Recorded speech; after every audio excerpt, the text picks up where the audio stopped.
At JBN, we keep you informed. I am Michelle Jones. Hi guys, welcome back as we look at the major stories of the week, December 4 to 10. In the first news item, escapee shot and killed by police in St. Anne. 40-year-old Terence Harrell of Claremont in St. Anne, who had escaped lockup at the Ochiris police station on August 5 this year, was fatally shot in a confrontation with police on Saturday. About 5:05 p.m., a police team acting on a tip from Crime Stop went on a snap raid in the Amstead area of Runaway Bay in search of Harrell. Police, upon arrival at the targeted premises, he was not seen.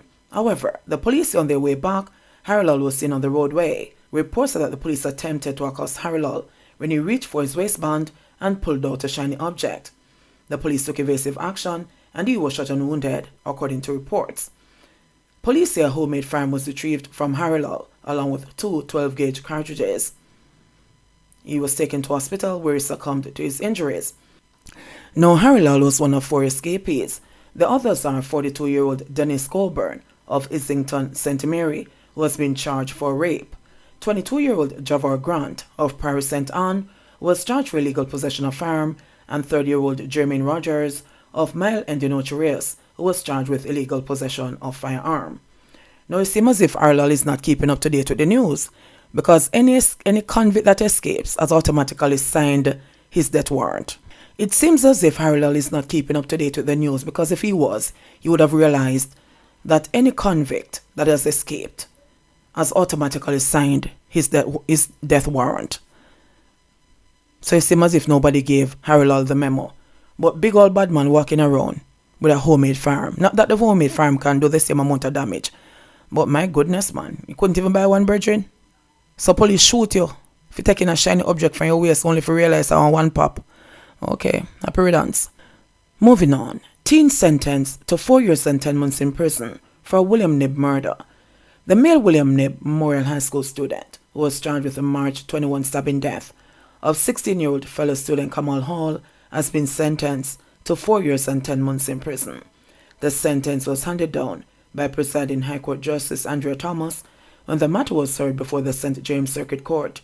The hearing was transferred to St. James from the Trelawney Circuit Court. The defendant, whose name is being withheld because he is a minor, was represented by attorney at law Marissa Dalrymple-Filbert.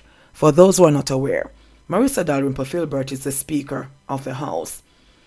The facts of the case are that on March 21, Hall, who was the goalkeeper for William Knibb Memorial High School's football team, and the other boy got into a fight on the grounds of the school compound, during which a knife was used to stab Hall in the neck. He was rushed to hospital where he was subsequently pronounced dead. Later reports indicated that the fight was over a guard ring, which Hall had allegedly been accused of stealing. Now, guard rings are often used by scammers, choppers, criminals who believe it can protect them from their enemies as well as police detection. During a previous appearance in the Trelawney Circuit Court, the young convict pleaded guilty to manslaughter. So he was sentenced to 4 years and 10 months because, of course, it was not a murder charge that he was on. It was a manslaughter charge.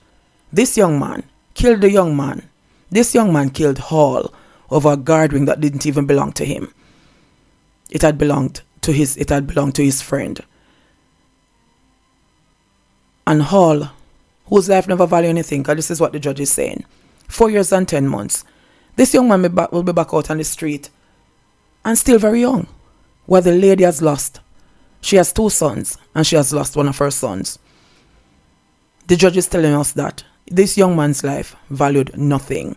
And time again we have seen sentencing where people are given a slap on the wrist sentence. Not even a slap. I wouldn't even consider that a slap, because sometimes when you get a slap it burns or it leaves a mark.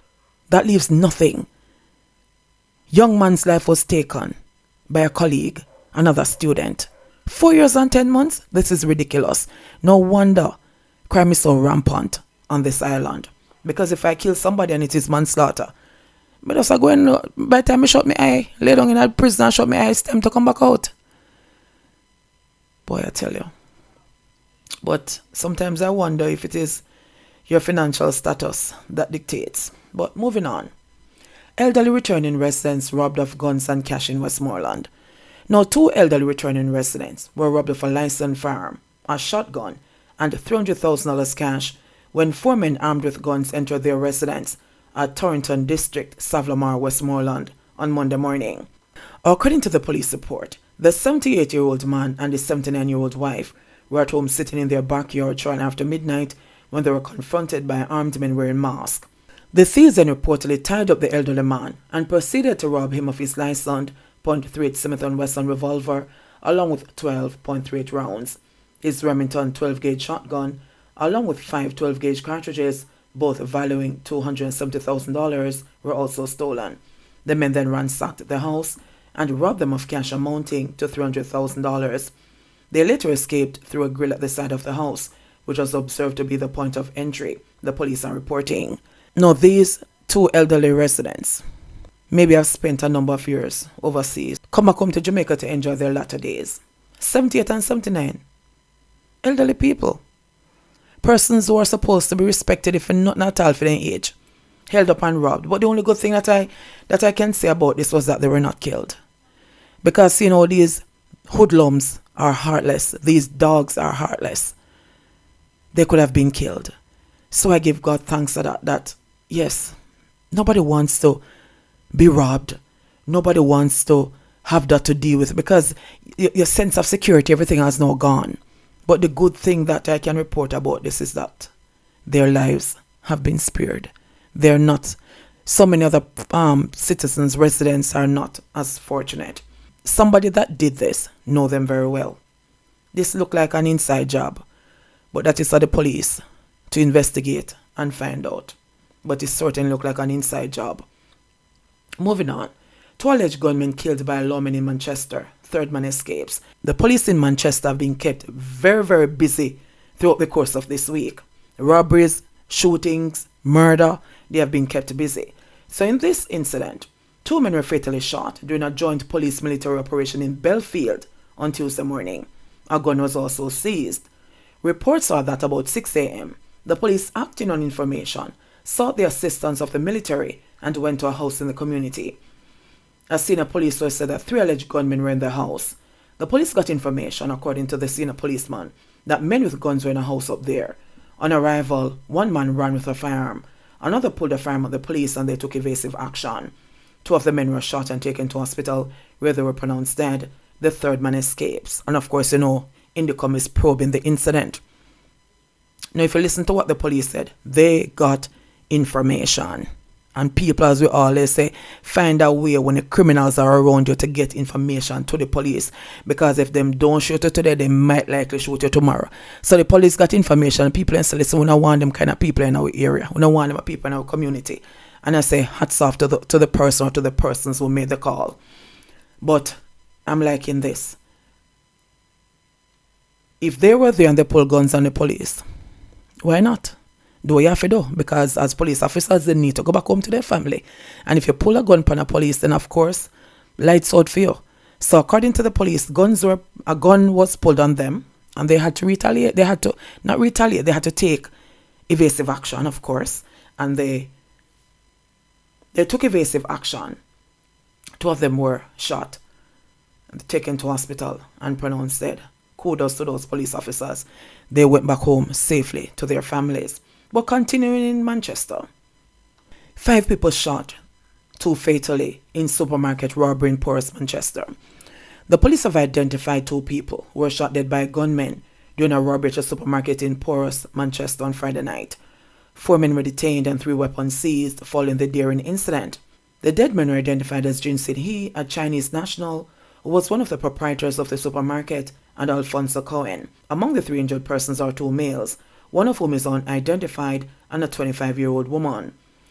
Police said 2 of the suspects hailed are from Portmore, St. Catherine, and the other 2 from Kingston. Reports are that about 7:30 p.m., a group of men reportedly entered the supermarket and proceeded to rob its owner and customers. The men reportedly fired several rounds, injuring Hee, Cohen, and the unidentified male. They then fired several shots indiscriminately on leaving the establishment. All 3 injured people in the supermarket were taken to the Mandeville Regional Hospital, where Hee and Cohen succumbed and the unidentified male rushed into surgery. 2 other injured persons reported that they were across the road when they heard the explosions and drove themselves to the hospital. One of them received a graze to the lip and left side of the abdomen, while the other was treated for a graze to the forehead. 2 cars that were driven by these persons were damaged by gunshots. Now, according to reports that police received, the suspects left the scene in a black Toyota Mark X, which was intercepted by the police along the Melrose bypass in the parish. The car was searched and 3 guns, an AK-47 assault rifle, a pistol and a revolver were found and the 4 men detained. So these nastiness from Portmore, Kingston. I don't know how many persons know Porus, but Porus is a very small, quiet community. But as I said, the criminals have taken a set in Manchester. They held up a gas station in Knockpatrick. The pump attendants were taken hostage. They were robbed. The mini-mart there was robbed. The following day, they went to Cross Keys, where they robbed a supermarket. They robbed a restaurant, a bar, a lotto shop. Now, in that incident, they were taken on by a licensed firearm holder. And in the process, he was also shot. He's presently recovering in hospital. So then, for some reason, the other day it was St. Elizabeth. A whole lot of robberies were going on in Santa Cruz. But it seems as if because the police are doing more patrols in that section of the parish, they've decided that, okay, let us go over to quiet, calm Manchester. And these gunmen now have been creating havoc. People are traumatized. People in Kraski say, listen, something like this never happened in our community yet. We are traumatized. We're afraid. Taxi man say, listen, I'm afraid for the on the road. People say, I'm afraid for the walk on the street. Because people now have lost the sense of security that they have. They have lost the sense of security that they had. And nobody wants to lose that. But that is happening because we're now in the silly season when man want money if you go buy clocks, you got dance, because all per dancers stick and keep again.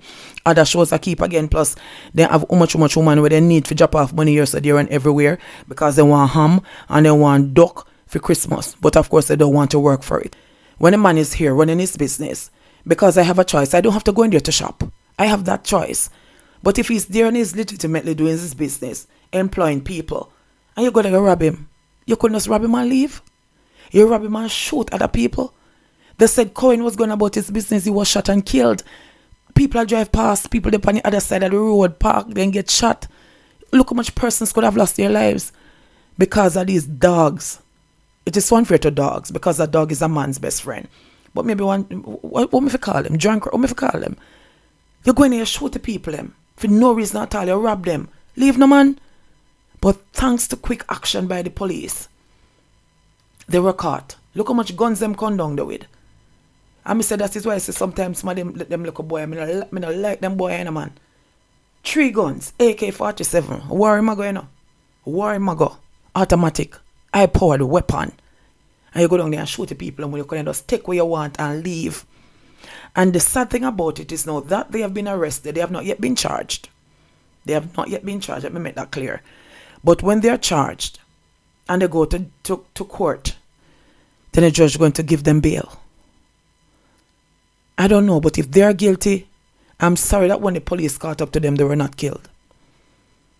It's just that sometimes I figure them can't deal with the bother with the thing with Indicom because Indicom out upon in case.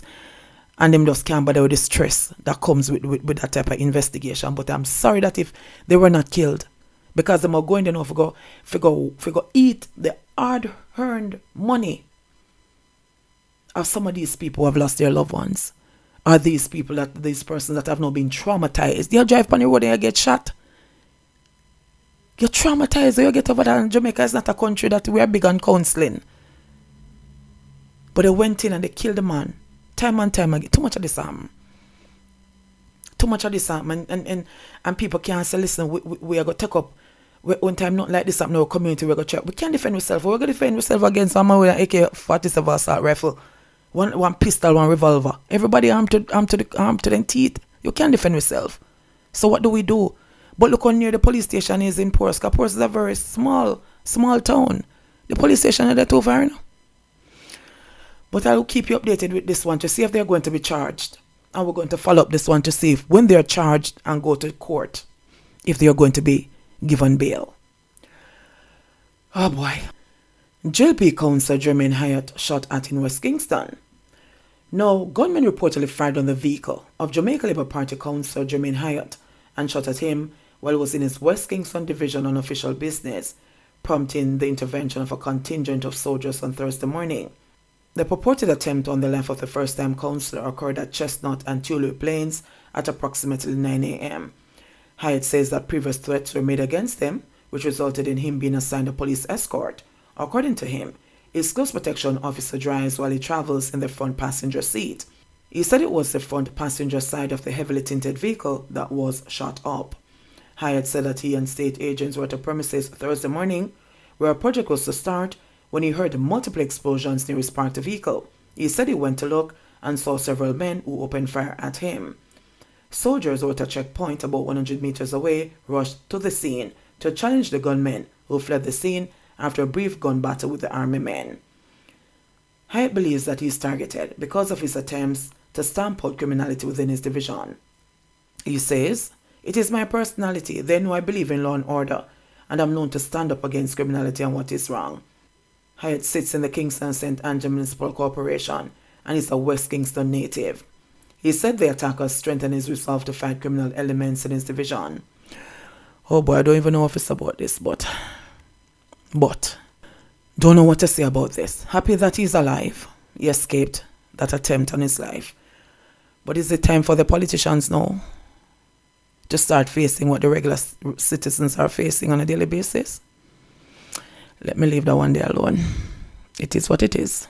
And finally, most wanted Barrington Campbell shot dead by police. One of St. Catherine's most wanted man, who allegedly shot and injured a policeman, is dead, and an illegal gun and ammunition seized following the incident on Friday evening. The deceased has been identified as Barrington Campbell, otherwise called Cooley, who was wanted by the St. Catherine South Police. It's reported that members of a police team were trying to accost him when he opened fire at the cops. A policeman was shot. The cops responded, and Campbell was shot. A Smith & Wesson with several rounds of ammunition was allegedly taken from him. Both men were taken to the Linstead Hospital, where Campbell died. The injured policeman was later transferred to the Spanish Town Hospital. Campbell was wanted for shooting with intent. The police said he frequented Big Lane in Central Village. And as people then say, happy riddance. Okay, officer, take out the rubbish. That's what some of them say. But Barrington Campbell has been wanted for some time for shooting with intent. It seems as if the police had gotten some information on his location, went there to accost him, but him decides him now going. I don't know if him afraid of the 15 years to the 30 years that he's presently being given for illegal possession of firearm. But Campbell decides to now go to the outer fight. But I'm happy to say that the policeman who was shot is not seriously injured. Campbell, goodbye. Hopefully you see your brethren on the other side. But it is what it is. Cooley is no longer alive. Cooley has been eliminated.